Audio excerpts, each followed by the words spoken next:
right, Adam. It's good to see you. Good to see you, Mike. I think last time I saw you, you were co-driving a Honda at Mid-Ohio. I think it was a Champ car. Or Yes. Yeah. Yes, with the money shift guys. Yeah. Yes. The old EG. Mm-hmm. Yep. Yep. It's pretty cool in the racing community to just kind of dial somebody up and be able to sit down and have a conversation. So Absolutely. Tight-knit community. Yep. I think the first time I got to work with you or meet you was at Mid-Ohio in 2016. I was there with Spencer Rutherford, and Jim Draga was supposed to be up there doing track support for Spencer, but he had truck trouble. And then you showed up to save the day. So, but that was a pretty relaxed weekend. It was fun because there wasn't a whole lot going on. Mm-hmm. But I think Spencer got at least one second place. Yeah, we did pretty well that weekend. Yeah. Mm-hmm. That brings back some memories. That was a great weekend. No, it was. Yeah, it was you, Spencer, Christina, Mm-hmm. and me. Yeah. And then I was kind of also helping Randy Fusi, I That's believe, right. too. Yep. Mm-hmm. So, Yeah, we were trying to use Drago's hauler. And yeah. we couldn't get the Yeah, back door the open. lift gate. Yeah. But it was an interesting weekend. I think we set up the scales at Mid-Ohio, which Mm-hmm. some people know. Mid-Ohio is very hilly. So, Challenge in itself, absolutely. but since we had the scale set up, there was plenty of people that came by to use them. So, You know, that's funny. We bring that up at the beginning here because it goes to show you, a lot of professional racing teams, we wouldn't even attempt to do the things we did then, but we did what we did to make it work. yeah, if you leave somebody behind on a regional weekend, they're behind. Mm-hmm. Yeah, for sure. Give us a little background on how you got started. I know that's probably a long story. In racing in general, I've been doing it since I was 11 years old. Okay. Started as a driver, and my driving ultimately led me into the career of motorsports full time. My first job with a team was Fisher Racing Engines in Ohio. It was basically one of those entry-level jobs, sweeping the floors, Mm-hmm. doing whatever they needed to be done around the shop. I think I started that at about 14 years old. Okay. I was always driven to learn as much as possible, so I spent 4 years with them. Ended up becoming engine tear down, cleaning, and we actually supported one 410 sprint car that was driven by Cale Conley Okay. for a season, and then after that, I took a break away from racing for a little bit. Spent 4 years in the Air Force, Mm-hmm. and then right after the Air Force, went right back to racing, driving myself. And again, that driving and the success I had there, and ultimately doing most all of my own stuff, led my career, to the backside, whether that be running my own team, running other teams, and various roles within that. And since then, ran my own little shop, taking care of a lot of amateur guys' race cars, everything from Spec Miatas to Porsche Cup cars. Okay. And then a lot of contractor work, so individual event by event kind of things with a lot of teams. And then the most significant role was pretty recently with Skip Barber as the team manager, and now with MRS GT Malter, running Porsche Sprint Challenge, Okay. SRO GT3, Mm-hmm. LMP3. Okay. So Because you were working on the TC cars for Right. Skip Barber. So it's definitely a different ballpark when you get into the GT car area. Absolutely, absolutely. You know, the GT paddock is, you've got to earn your way in. There's no one really starting out there. Mm-hmm.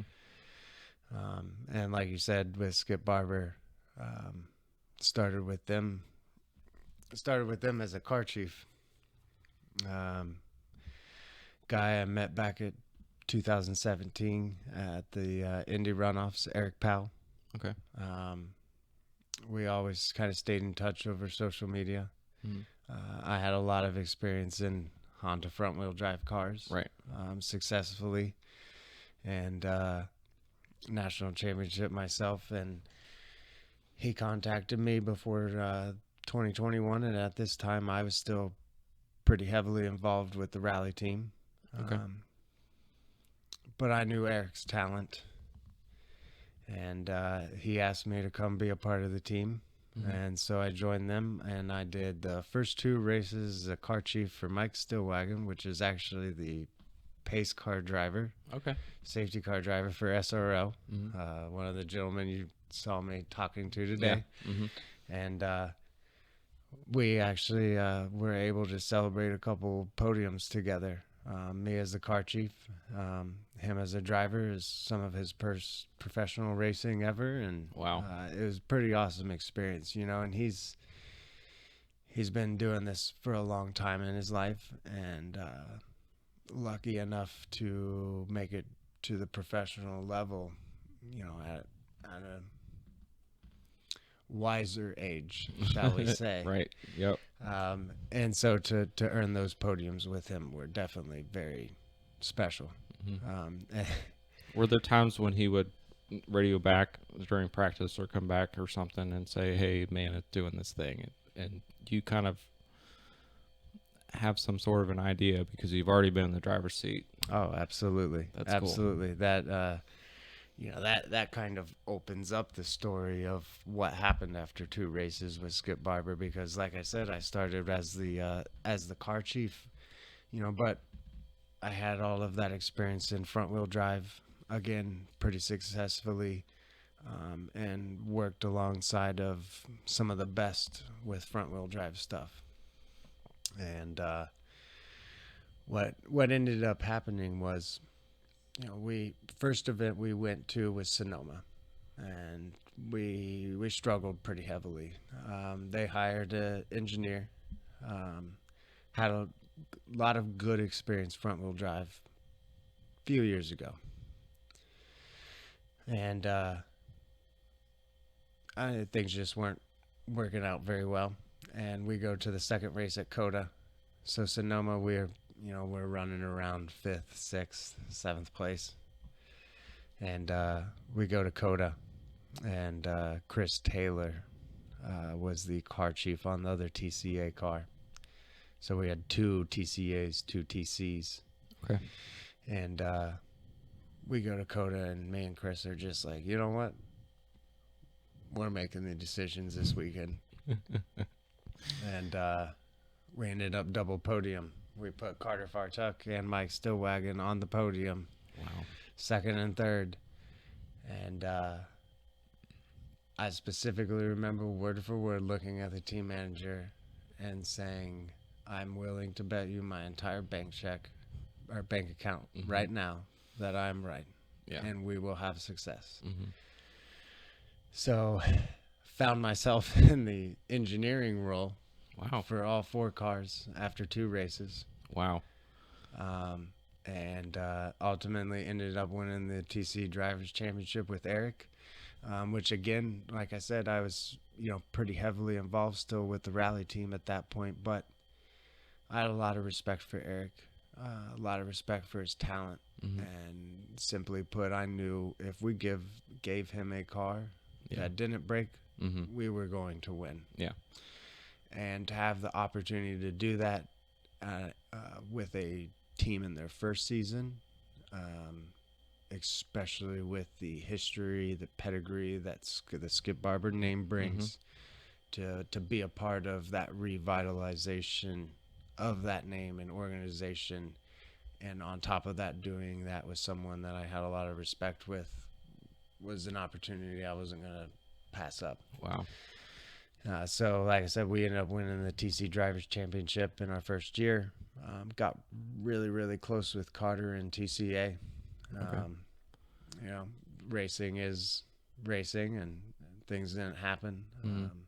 Came down to the final race, so we gave it everything we had, but came up a little short. Tell us a little bit about your journey to the runoffs in 17. That was quite a journey. Yeah. So, again, my confidence found myself again in a situation that ultimately led to major reward, because at that point I was having a lot of success in Spec Miata. And I've always, as a driver, definitely as a driver, I would say even as a crew member, I consider myself somewhat of a headhunter. Okay. If someone was the best, I wanted to beat them. And Tom O'Gorman had a pretty successful front-wheel drive touring car driver himself. Driven that car. It was owned by Sam Myers, CRX, and it kind of all started over social media, where I said I want to drive that car, and I thought I could match Tom O'Gorman in it. And he's like, well, okay, let's go to NCM NASA Great Lakes. And we went to NCM NASA Great Lakes, track they had been at previously with that car and with Tom in it. So we had data to compare to. And we ended up winning, and I ended up matching Tom's pace in that car. And it very quickly went to, okay, well, let's start coming up with a plan to work towards runoffs here. Okay. And we started running a lot of SCCA events, Super Tours, regionals, won a lot. And, but then, a lot of challenges came up before that race. Some personal, that made it hard financially and everything to make all of that happen. Yeah. I was originally planning on running Spec Miata and STL that weekend. Wow. Had to drop the Spec Miata, just looking at opportunity. It was there with the Honda, and then even leading up to the event, we were always kind of undergunned with that car all season, against guys like Eric Coutil and an EG hatch that was built to the STL spec. Danny Stain that had a NZ MX-5 that, he's Tom Fowler and OPM Motorsports had, again, built to the T. And we knew that we needed to up our game a little bit if we were going to have a serious chance at it. And so we decided to do a lot of work and had a lot of issues. Okay. And I remember specifically we needed to be qualifying Monday morning. You have 4 days of qualifying. You do one session Monday, Tuesday, Wednesday, Thursday. The Thursday before we needed to be in Indianapolis, I was driving to a friend's house so we could pull the cams out of his engine to put in our engine. And then we had to be at the dyno on Friday. We got the cams in the car, had some VTEC issues, some other electrical issues because we had to change, we changed sensors or something like that on something about the electrical on the ECU. Had issues at the dyno. Long story short, we're at the dyno on Sunday and we have to be qualifying Monday. Wow. We don't make it to qualifying on Monday, so we're already a day behind. Oh, man. So we missed the first day of qualifying. And then, as a driver, there's sometimes that if you just keep your head down, focus on what you need to do, it'll work out. Mm-hmm. And for some reason that week I was especially calm, even as much chaos was going on. We went out first day of qualifying, I think P3, P4, few tenths off, but it was the first time on the track. I could easily see where that pace was there. I think so. Our day 3, Wednesday, we upped it to P2 behind either Danny or Eric. And then on the final day of qualifying, and we all knew it was going to be lap 1, that track with sticker tires, all of your pace was lap 1, and I knew I had to nail it lap 1 for pole. And we did it. So we got pole at runoffs, which is pretty prestigious. Yeah. And people like Eric are, they were the top of the game then, and Danny Stain, multiple big time winner in Spec Miata. So serious competition here. And so then we started on pole, and then there was some drama at the start, some contact at the start.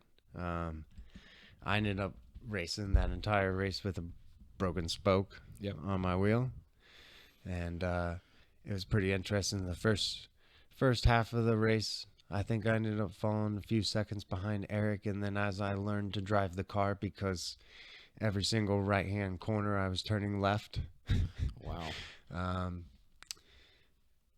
Ended up running him back down in traffic and passed him a few laps to go, and then was able to, I would say, outrace craft him. Yeah, you definitely gapped him. I remember watching it live. That was impressive. Yeah, thank you. Yeah, thank you. It was definitely one of the most satisfying wins I've ever had. Did you get to test there? Because I know they have like limited track days and things like that. Yeah, so it was, I want to say it was the year before. Porsche Club. It was the first amateur event ever allowed at Indianapolis. I want to say it was 2016 in the middle of summer. A lot of Spec Miata guys came kind of from the Ohio area. Frank Tadero. That's for some reason the only name I can remember right now, but there was a few of us. I know Todd Lamb was there, ATL Speedworks. Yeah. So, I got a couple days of track time in a Spec Miata about a year before, which I would say was definitely helped, especially missing that first day of qualifying. Even though it was a different car, just knowing the sight line around the track and the way it felt and everything was definitely helped. So, and that was also cool, getting to do the first amateur event ever on Indianapolis. I don't know what year Spencer tested with the Porsche Club. It may have been the same year he you was did. there. Yeah, Yes. but he was talking about how the Porsche guys were upset. Yeah, they weren't very the Spec happy about Miatas getting were- beat up by a bunch of Miatas. We definitely passed some GT3s. Yeah. Did you notice at all that that track uses a lot of brakes? Or is it? I don't know. It seemed like in MX-5 Cup we used a ton of brakes. Really? But it may be different for different cars. So. Well, no. Okay, so in the touring cars, absolutely. In the SRO touring cars, absolutely. Especially with cooling's a big issue there. Okay. The walls and everything. You don't get airflow. The air kind of stays pooled inside of the oval. Okay. And it is depending on what direction you're going on the surface, it's either extremely grippy or no grip. Okay. With the way the surface is ground. So like turn 1, the right-hander leading into the infield is a heavy brake zone, but at the same time, the way the asphalt's ground it's very low grip. But then you get into the infield, the little S's. I can't remember what name or what numbers they are, but you have a left, right, like, left. It's after 7, 8, Yeah. 9, 10, something like that. Yeah. It definitely can be pretty aggressive, but the main thing is really the airflow, Okay. I would say. The Interesting. cooling. Let's see. It not necessarily in. Well, it could be in your driving too, but winning and losing. Do you have any good stories about either one of those? Yeah. And it could be something where you beat a rival team, not necessarily won the race, but beat a rival team, or just kind of as a team you've overcome something. Many times. And truthfully, the overcoming is the best. Yeah. Of course, the winning the runoffs. Like I said, that like all of the adversity we went through. Truthfully, wasn't even my most prestigious national championship yet. It was one of the most rewarding. So some stories about that. Very good one. One of our drivers was Skip Barber, Carter Fartuck. Him and I grew very, very close. Good respect for each other. Worked very well together. And 2021 we got really close to the TCA championship together. So in 2022 we were really out to win that thing. And we were at VIR last year with the new generation SI, the 11th generation. Okay. And his normal car chief, Chris Taylor, wasn't able to make it that weekend. Chris has his own B-Spec team in SCCA. And, his team had a big weekend that weekend. So I had to bring in what we thought at that point was going to be a temporary car chief. Okay. His name's Justin Kelly. And he's actually the main crew chief over at Skip Barber now. Okay. So Justin comes in. I want to say it was his first weekend pro racing in general. Long-time amateur racer. Okay. Long-time mechanic. Definitely knows what he's doing. But the pro paddock is a very different world. So qualifying, we have ABS ice mode in Oak Tree. Okay. And the entire left side of the car is pancaked. Ow. And Skip Barber has a shop at VIR, and we were paddocking out of the shop that time. Well, the shop's technically on the outside of the gates. Tow truck driver wouldn't take the vehicle there. We have 3 hours until we race. Oh, man. The car needed a front subframe, the entire left side of the car, everything in the suspension replaced.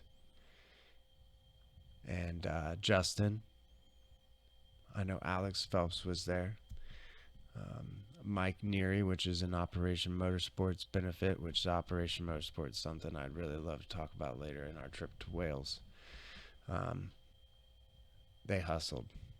And Justin showed right then and there, there was no complaining. It was just head down. Yeah. Let's do whatever it takes to get the job done. And, first weekend on the team, and he's sitting there leading the guys.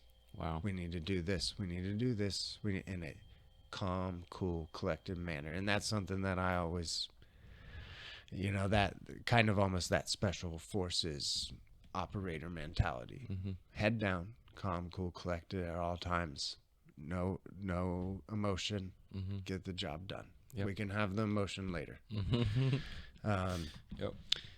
And we got the car back together, and we were P1.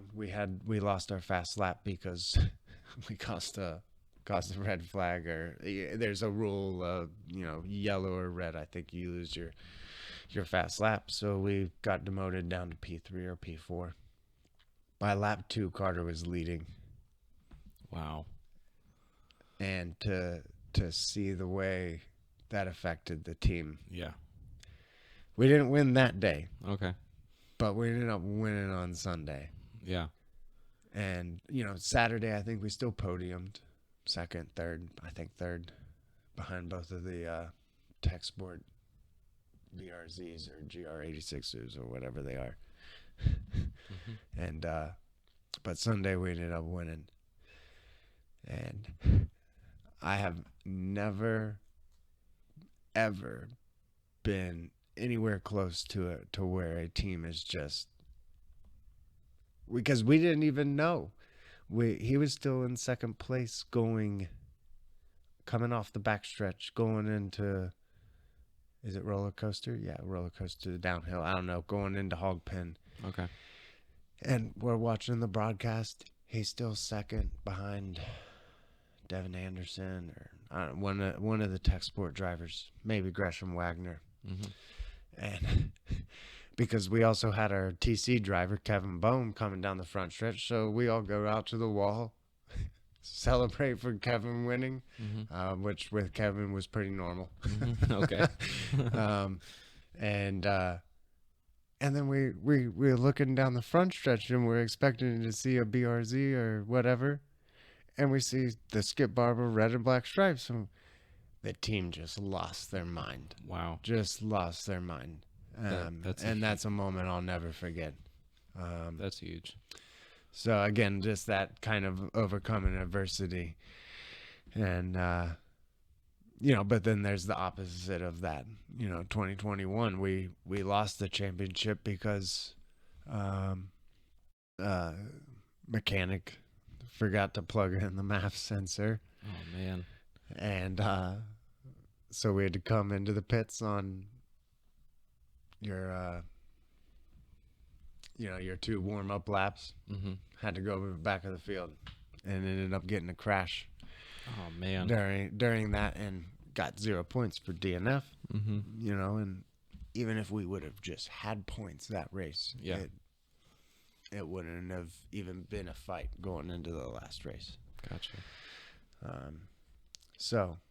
But this is racing, and it always seems like when you feel like you're at the top, you're about to get reminded that you're not.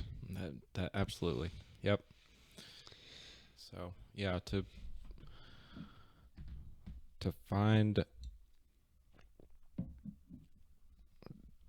some success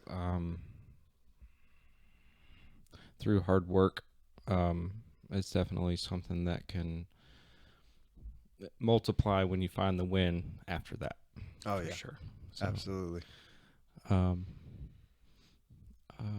I guess what we're gonna talk about with the Wales trip. Yeah. So, when I think about things that stick out in my career, as a mechanic or working on race teams or anything associated with that, I think about our trip to Race of Remembrance. And that is a race they hold at Anglesey Circuit in Wales. Okay. And we did this. It was a partnership between Skip Barber and Operation Motorsports. And Operation Motorsports, one thing they do, or what they do, is take disabled American and Canadian veterans, which is something close to my heart, being an American veteran myself, combat disabled. And in motorsports, and they take these guys and put them into motorsports, guys and girls into motorsports, and embed them into that team environment, that competitive environment, try to find them purpose, and it's coping as well. Yes, for sure. Being around other guys very similar to you. You'll be surprised in the racing paddock, there's a lot of former military guys that, long days, hard hours, hard work. Yep. It goes hand in hand.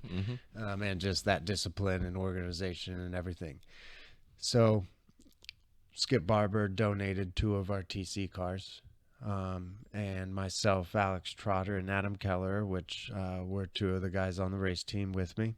Mm-hmm. We went over to essentially mentor this big group that Operation Motorsports had put together of American veterans and Canadian veterans.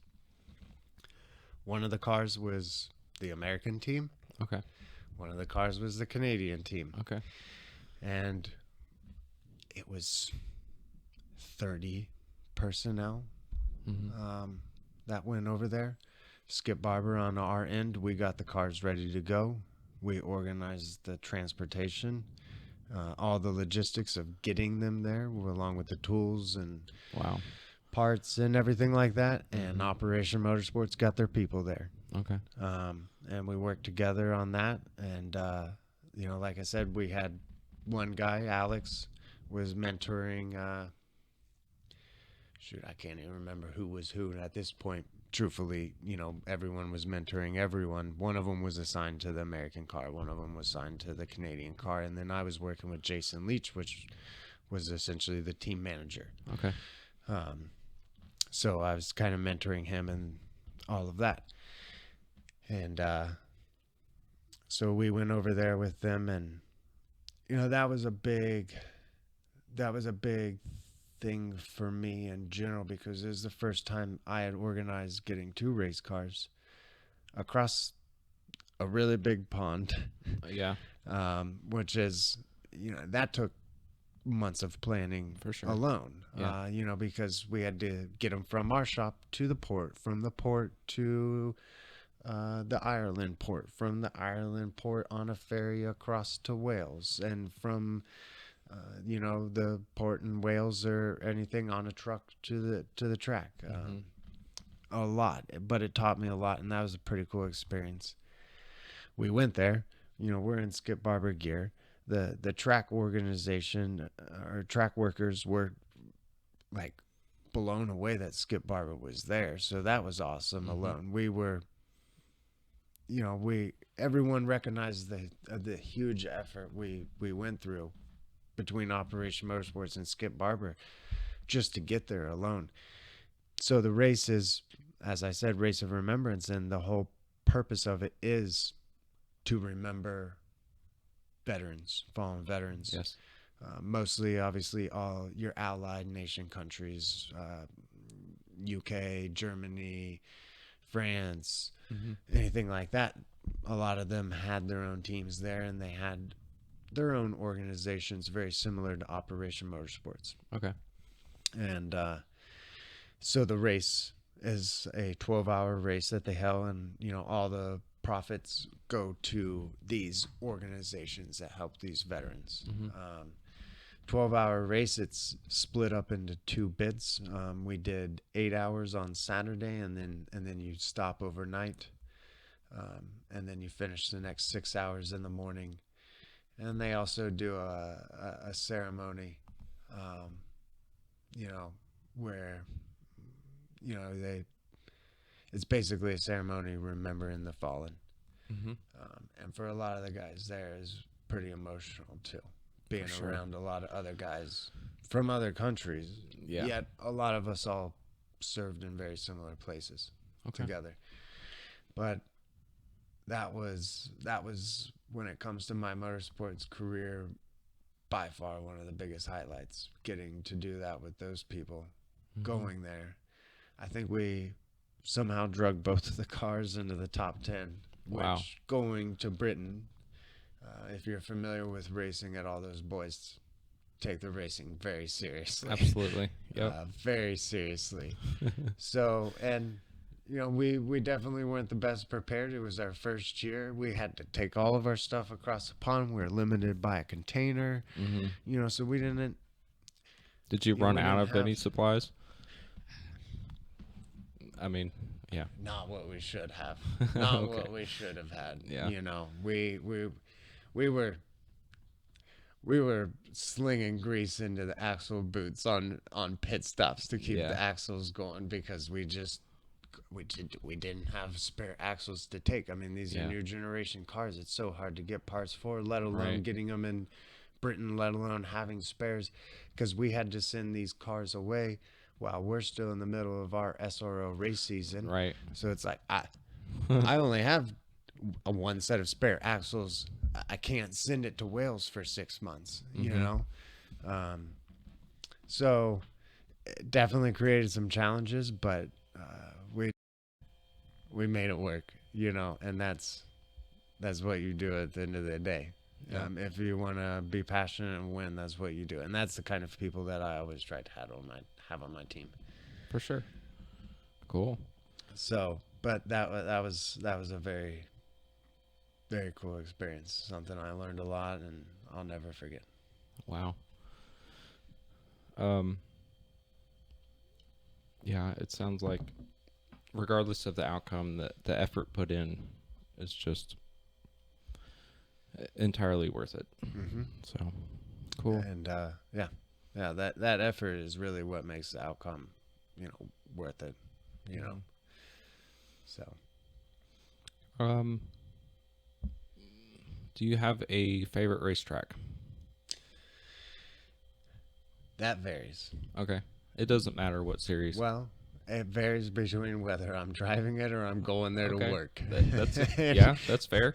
I think you know, because a lot of mechanics, we go somewhere to work. I wouldn't even say mechanics, just anyone on the race team in general. You have long days. You want to be able to go somewhere and have decent dinner, have some drinks, Yeah. maybe have some entertainment, enjoyment, something. So, and nice facilities, Right. Nice facilities at the track. All of that makes the world of difference when you're there to work purely. Yes. But when it comes to driving, you kind of think less of that. So driving, and truthfully, probably one of the best balanced is Road Atlanta. Okay. Road Atlanta is by far my favorite track to drive and race at, and it's a pretty good also to go and work at. I've spent many days there with Skip Barber. Okay. And then probably really close to that too is Virginia International Raceway, VIR. You know, both kind of iconic, historic tracks, so they have all that elevation, which just makes them awesome to drive. Yeah. They both are pretty top-notch facilities, all with recent investment. So nice. You know, but then you talk about the tracks like COTA. So COTA, fantastic to go to as crew. You have beautiful garages, beautiful facilities. It's Austin, Texas. If you like tacos, you're in heaven, which I do. To go race at? Nah. Yeah. I think that just depends on what you're in. No, so where we're at right now, for example, Road America. I've won Super Tour races in Spec Miata here. Boring. But if I got to drive a Porsche Cup car around here, probably be a different story. Okay. So, Spencer Rutherford made a point about Road America, saying that all the turns are incredibly simple, but you have to figure out how to piece them all together. Yep. So. Yep. And in a Miata, they're extremely deceiving. That it's just so fast. It's so fast.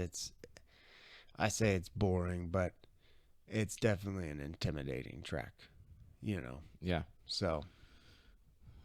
Definitely. But to Spencer's point, they are all pretty much 90-degree corners. Yes. Yeah. Since the paving job, it's definitely been slicker now. Have y'all dealt with that this weekend at all? There's been a lot of people dealing with it. Yeah.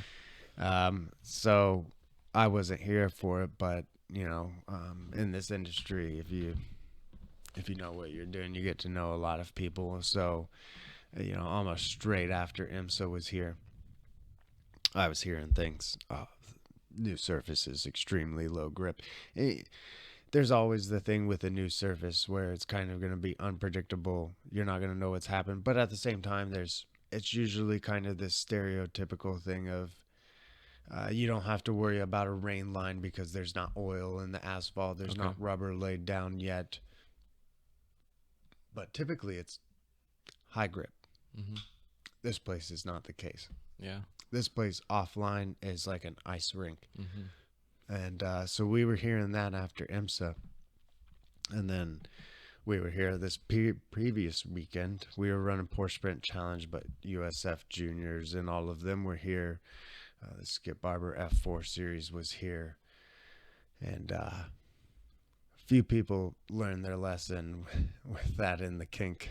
Yeah. And it's definitely been eating cars in the kink, and kind of just in general, but mostly, the surface aspect of it is definitely in the kink, where if you get offline at all, you're losing control of the car, and you lose control of the car there.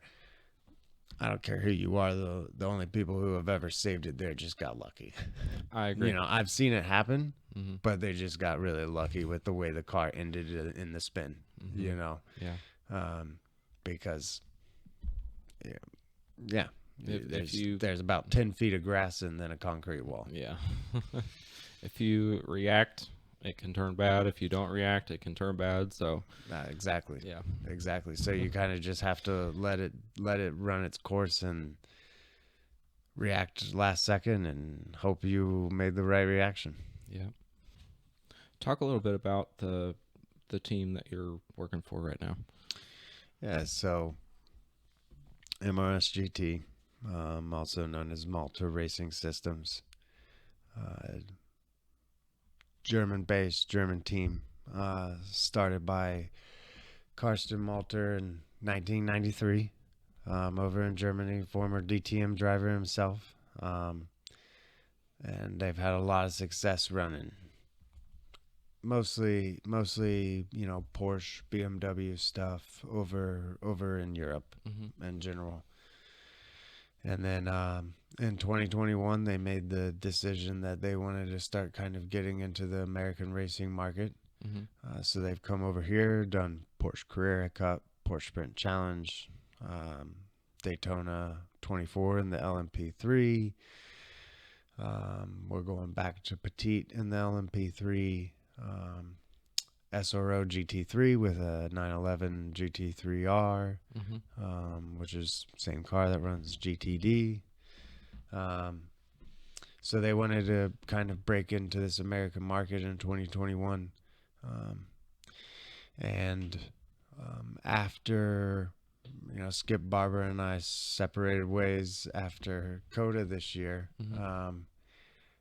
a former car chief that worked for me in 2021 with Skip Barber referred me to them because they lost their mechanic. I haven't even heard the entire story about that yet. Okay.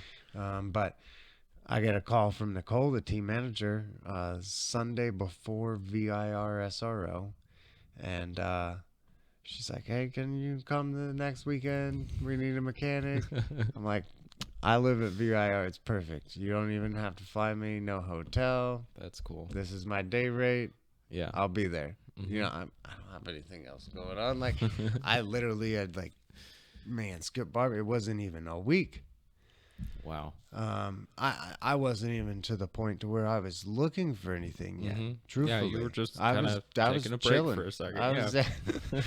And so they get a hold of me, and I go work with them at VIR, and it was just like, wow, I like these guys.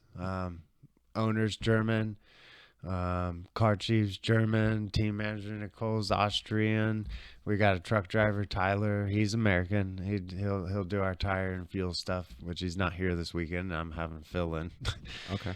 But yeah, so I've done a few events with them now. And actually getting to go do a lot of international stuff with them as well in the Cervantes series, 24 hours of Barcelona, Dubai, 12 hours of Spain. Wow. So I'm really excited about it. it's surreal how things like that come up, because I've interviewed with a few other teams since then. I've gone and worked in other teams' shops since then, and it just hasn't felt right. Not as right as this place. Okay. And I think that's something. You know, so there's definitely the mechanics out there in this industry that are driven by the money. But I'm not one of them per se. I mean, yes, I have to make money. Yes, I have to pay my bills, but I'm not ultimately not here for that. If I really wanted to make, you lose some experience that way. absolutely, Yeah. absolutely, and just for me, I'm here for the passion. I'm here because I want to go race. Yep. Period. I don't care if I'm the tire guy. I don't care if I'm the engineer. I've done pretty much all of those roles at some point in my career. I just want to go racing and be around passionate people that want to go racing and want to go win and want to have a good time doing it. Yeah, there's going to be those long days. There's going to be those late nights. But in a way, and this is definitely kind of a military saying, you learn to embrace the suck. And sure. Out of those moments, like, that's my best friends are guys I work in racing with. They're my family. So yeah. There's days when you show up at the track and you know right off, just based on the energy, on the feeling, on the work you have to do, on the success that you've had in practice that morning, like, this is a good day. And you know when to not take that for granted. So absolutely. I think that there's a lot of history in the American-based teams for sure. But for some reason, when it comes to European-based teams, it just seems like there's so much history and experience involved. And I could kind of feel a little bit of that today when I was around your team, for sure. Absolutely. So, yeah. Absolutely. And that's one of the reasons I, felt it with them from day one, because it was only supposed to be a one race fill-in, and it's pretty much turned into it is full time. That's cool. When I first saw your post on Facebook about getting on that other team, I was like, yeah, he's going to stick around there. Yeah. He's going to be around there for a while. I mean, I went from playing with Hondas and, the Supra GT4 was pretty cool, but, I mean, come on. We're talking about a Porsche now, a GT3 Porsche. Yes. Like, you would kind of be crazy to not say you wouldn't want to tinker with one of those. Yep. Have you ever been on a over-the-wall team, like pit crew stuff? No. Not really? No. Okay. Interesting. I mean, most of what you do is sprint races, so. Yeah. So, I mean, most all of my career has been sprint races. Endurance stuff, amateur. Like you mentioned earlier, WRL, Champ Car stuff. They have like timed pit stops, yes. don't they? Yeah. Yes. So it's not like you're on the clock necessarily. Yeah.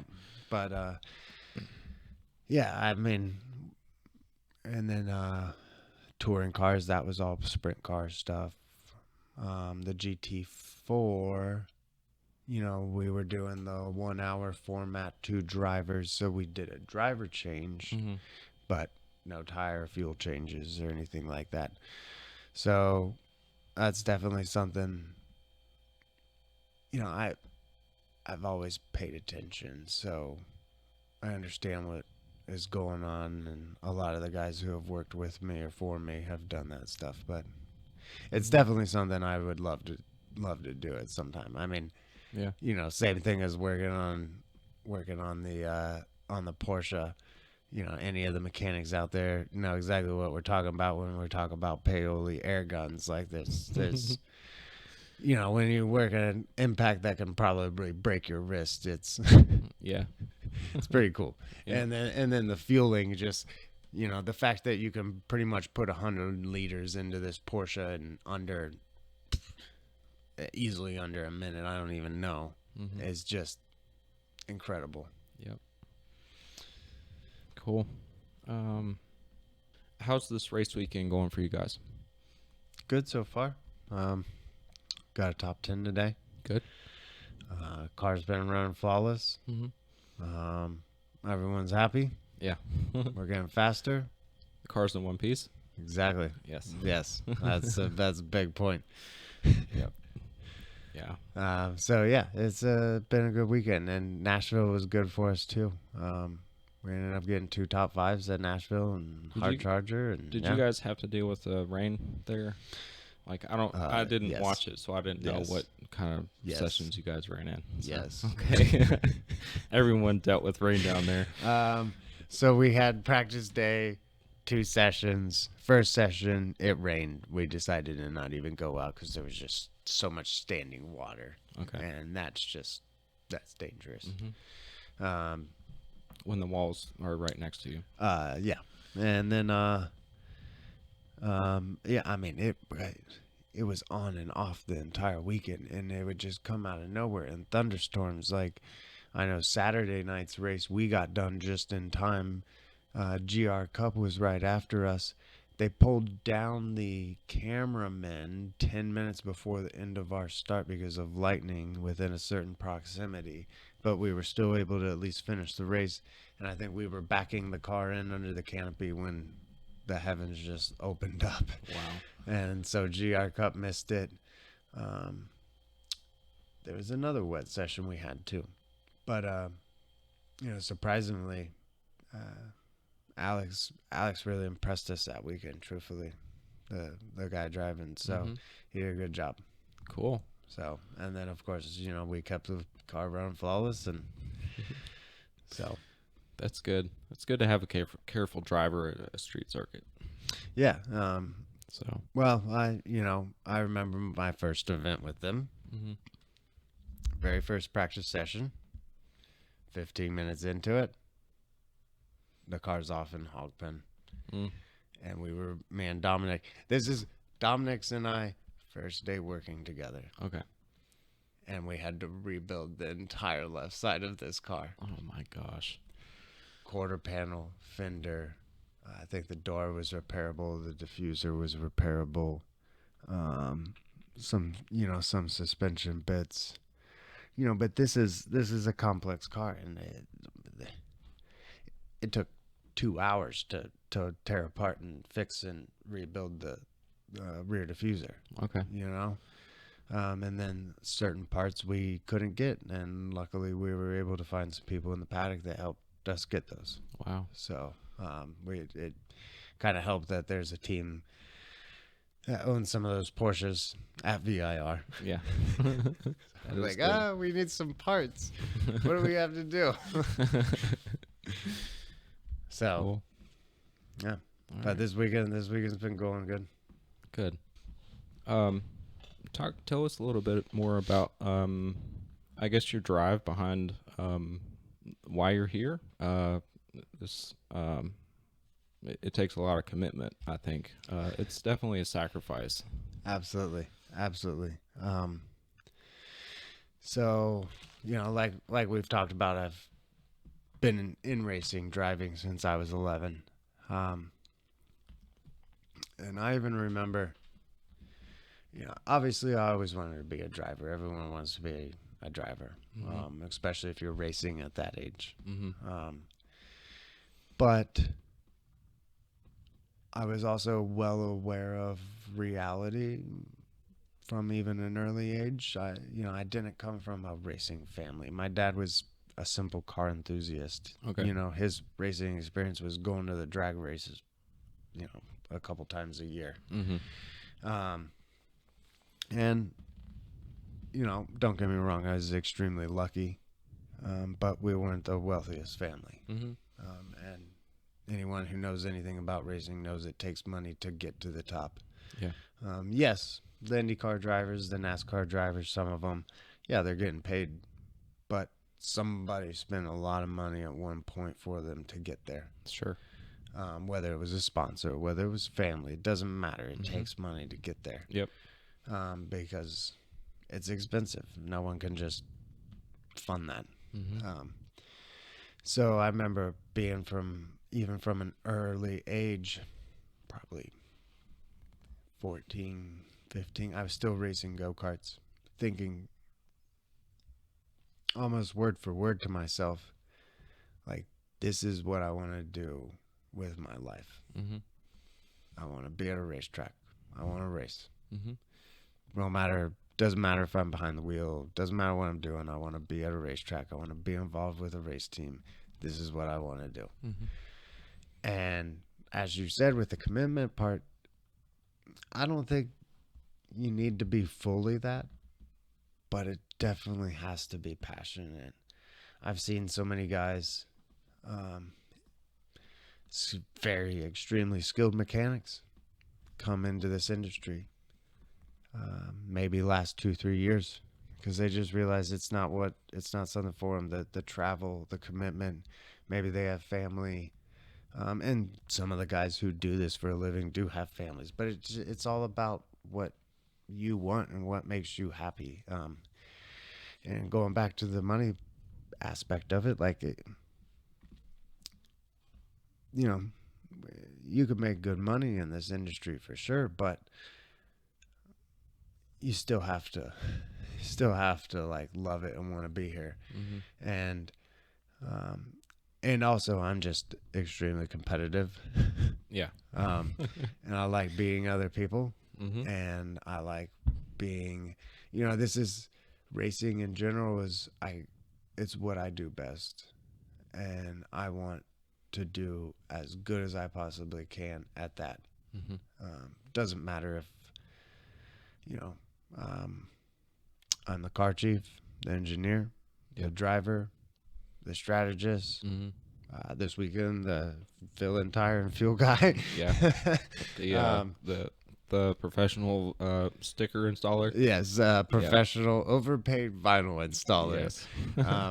That's probably one of the biggest things. Like, it's definitely a joke within the racing community that, like, you always have one of those guys on the race team. There's always that guy that can install vinyl, and if you don't have that, you're screwed.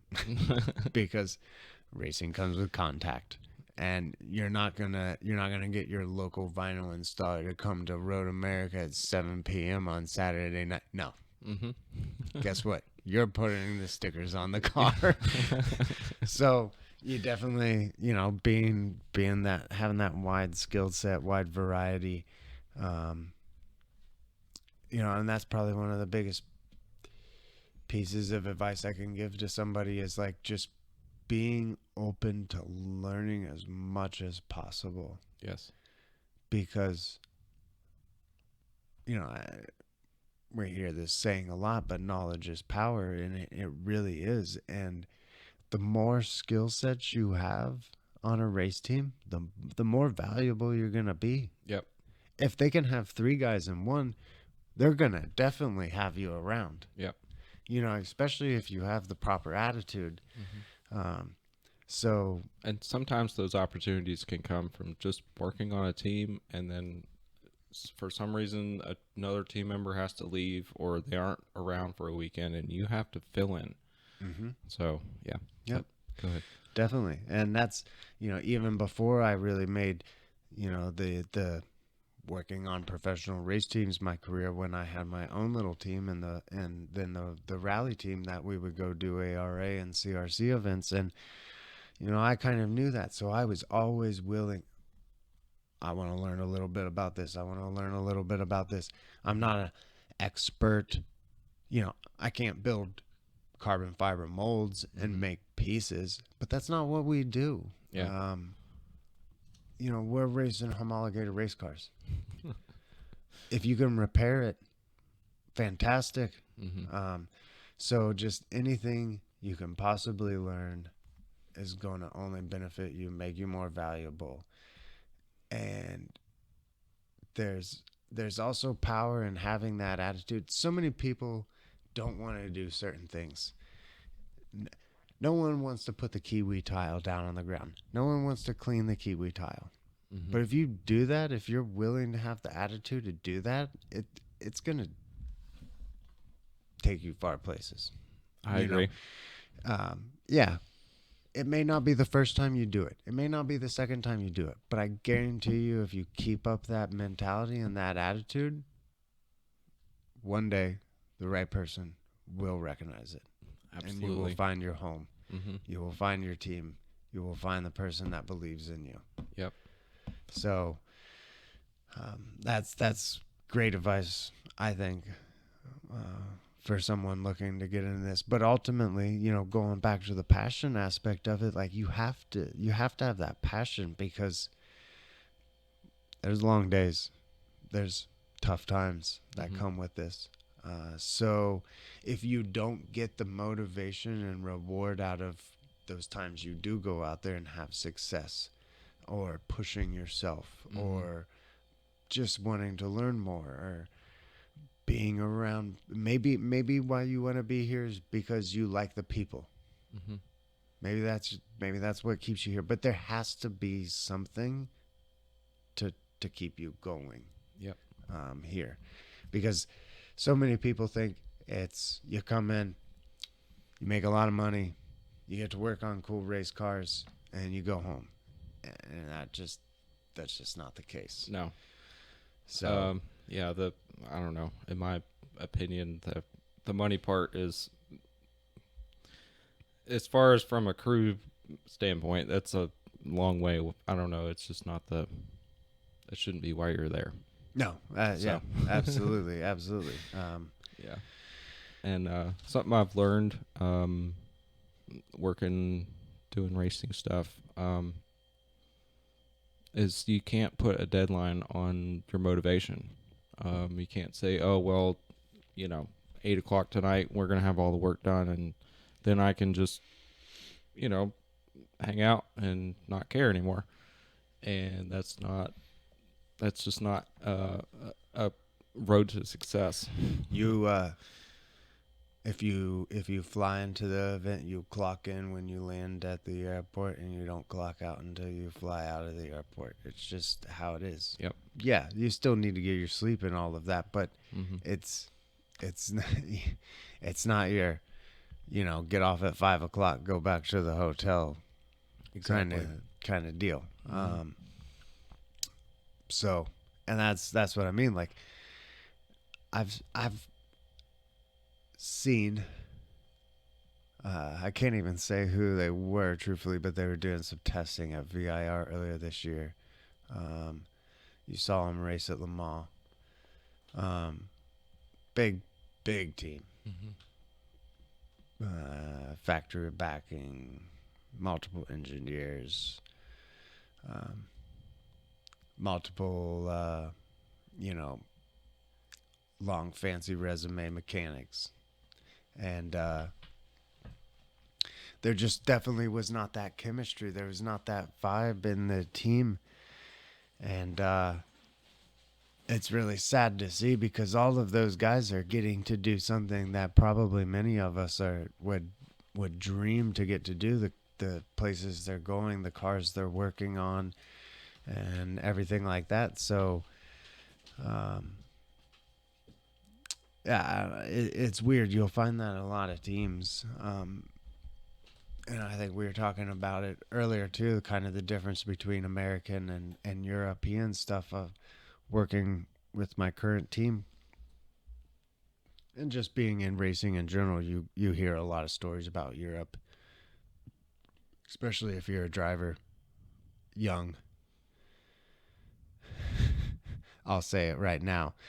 If you were in open wheel racing, no one was dreaming about going to IndyCar. You were dreaming about going to F1, and Yes. that meant going to Europe. It just is what it is. Mhm. Yeah, Colton Herta didn't attempt to go to Formula One, but I wouldn't either if my dad owned an IndyCar team. So, Yeah. let's use some common sense here. And so you hear all these stories about just how passionate, and then, nowadays you can watch racing at your fingertip Right. anytime around the Exactly. world. Yeah. You know, even when we were growing up, that wasn't the case. You know, Yeah. you were lucky to maybe catch some BTCC events or V8 supercar events or something like that. I was lucky to watch a NASCAR race. Yeah. And Yeah. I was a huge racing fan. So, Yeah. yeah. Yeah. So, you know, but, you know, but even the NASCAR thing, like NASCAR is definitely the most competitive motorsports here in America. Mm-hmm. Um, and same thing there. You know, a lot of them are there because of passion. Yep. Same thing in Europe. A lot of the teams are very different. You know, America definitely in general looks at it as, and it is ultimately an entertainment industry. It's not Yeah. a sport. It's an entertainment industry. Seriously. Yeah. It is. Yep. So, but the Europeans are definitely a little more along the passion and pureness of the sport aspect of things than the Americans. You know, it's more of a business here. And yes, you need to run a race team to be successful like a business, but you can still have a different. You know, that doesn't have to be the culture. Right. Yes, I agree. Something Chip Ganassi said. Let's see. This was at Laguna Seca this year. I guess it was the IMSA race.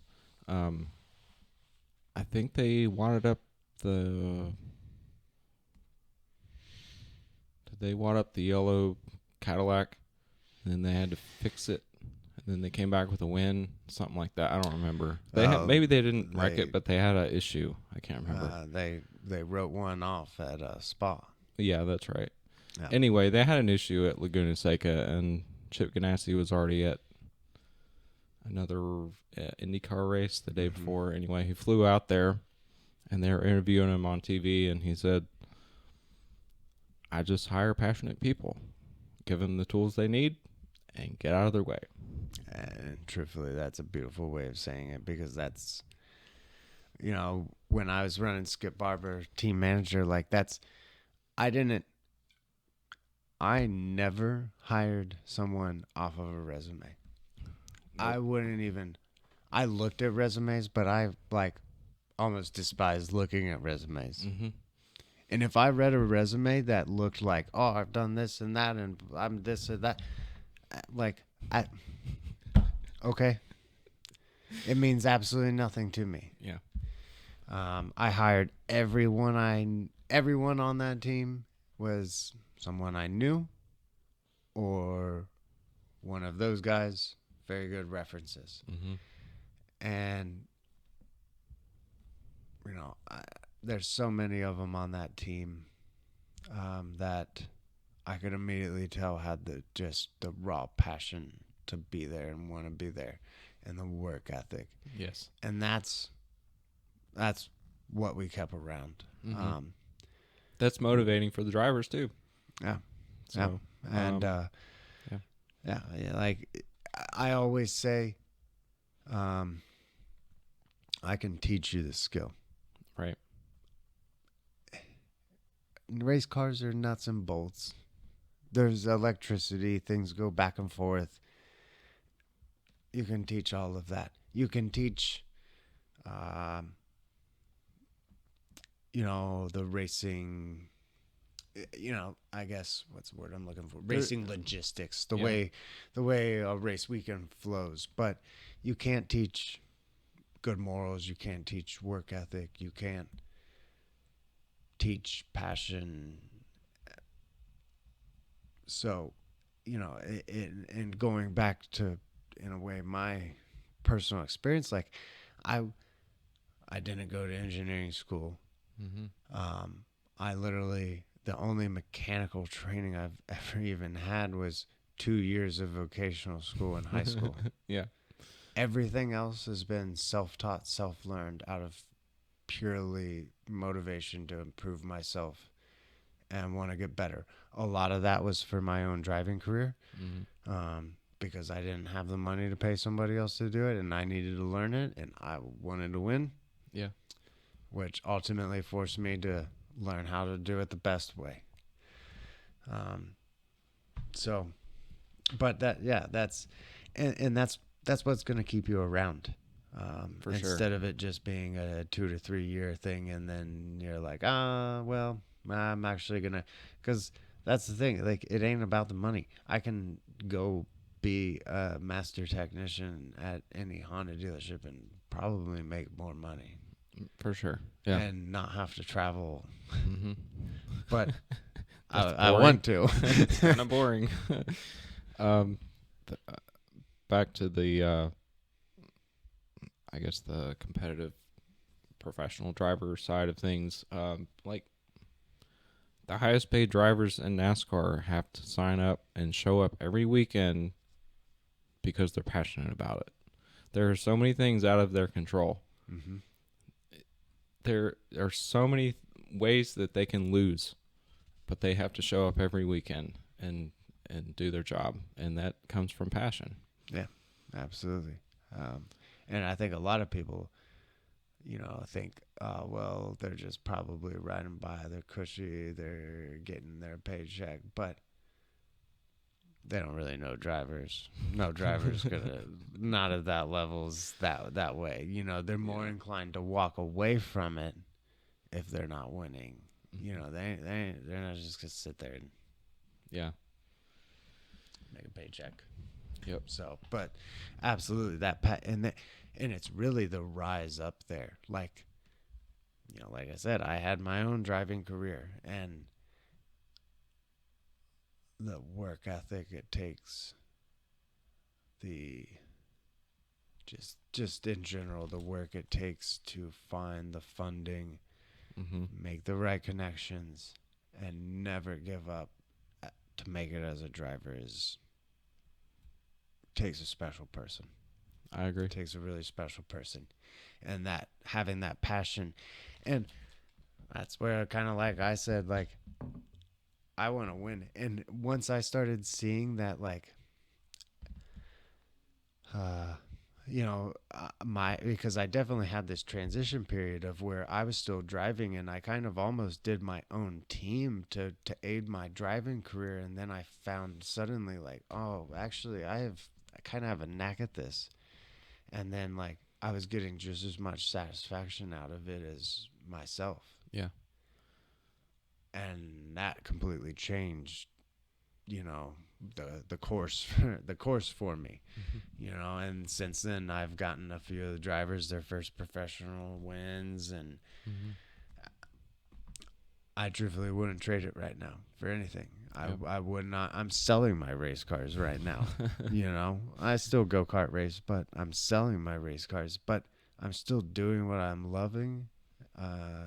Still getting a ton of satisfaction out of helping others, and ultimately still winning and having success. Yep. So That's cool. I think we're gonna wrap it up. Yeah. So I really appreciate you coming on. yeah, thank you very much for having me. For sure. Maybe one day later on down the road we can do this again. Yeah, catch up again, see Yep. where we're at there. Sounds good.